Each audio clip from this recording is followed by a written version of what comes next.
ஓம் நமச்சிவாய்.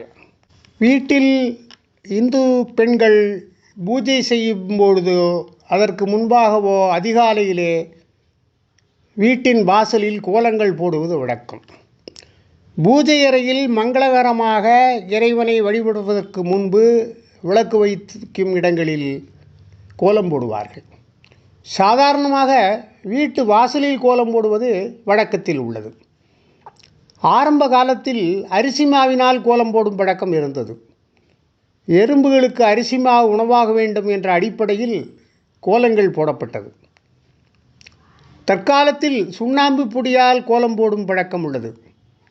அதில் சிறிது அரிசி மாவு தூளை கலந்து கோலமிடுவார்கள். பூஜை செய்யும் இடத்தில் மெழுகி துடைத்து அதன் பின்னர் கோலமிடுவார்கள். கோலத்தின் மீதே பலகையை வைத்து விளக்கையோ நிவேதன பொருட்களையோ பிற பூஜைக்குரிய பொருட்களையோ வைக்க வேண்டும். கோலம் போடுவதின் தத்துவ விளக்கம் உள்ளது. கோலத்தின் நடுப்புள்ளி சிவனை குறிக்கும். சுற்றுக்கோடுகள் சக்தியை குறிக்கும். முதுகு வளைந்து கொடுத்தால்தான் கோலம் போட முடியும். வளைந்து குனியும் பொழுது அகம்பாவம் போகிறது.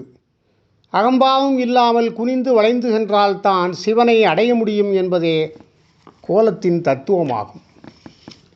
பழங்காலத்தில் கேலண்டர் முறை கிடையாது.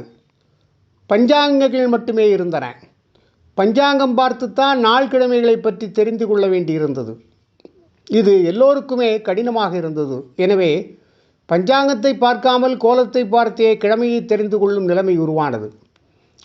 அமாவாசை என்று பெண்கள் பெரிய அளவில் கோலம் போட மாட்டார்கள். இரவில் சந்திரனை காண முடியாது. ஒரே இருட்டு. இதனால் சாஸ்திர சம்பிரதாயத்திற்காக வேண்டி ஒரு புள்ளி மட்டும் வைத்து சிறு வளைவு போட்டு வைத்து விடுவார்கள். சாதாரண மக்கள் கூட அன்று அமாவாசை என்று தெரிந்து கொண்டு விடுவார்கள். சூரியனின் நிழலை பார்த்து நேரத்தை தெரிந்து கொள்வதைப் போல கோலங்களை பார்த்து வார நாட்களை தெரிந்து கொள்ளும் பழக்கமும் நம் நாட்டில் இருந்து வந்தது.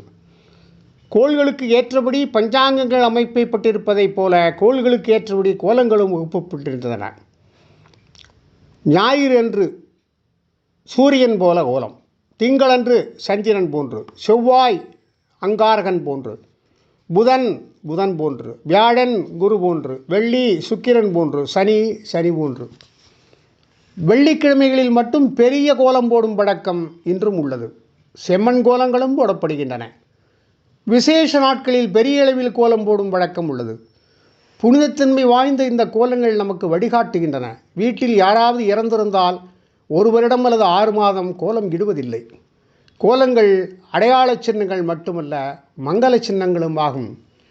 இதை உணர்ந்து எல்லா இந்து பெண்களும் கோலமிட்டு அதன் பின்னர் தான் விளக்கில் பூஜை அறையில் விளக்கேற்றி ஜோதியை வழிபட்டு நாம் செய்யுட்களையோ ஸ்லோகங்களையோ இறைநாமங்களையோ சொல்ல வேண்டும். கோலங்கள் பூஜைக்குரிய ஒரு அம்சமாகும்.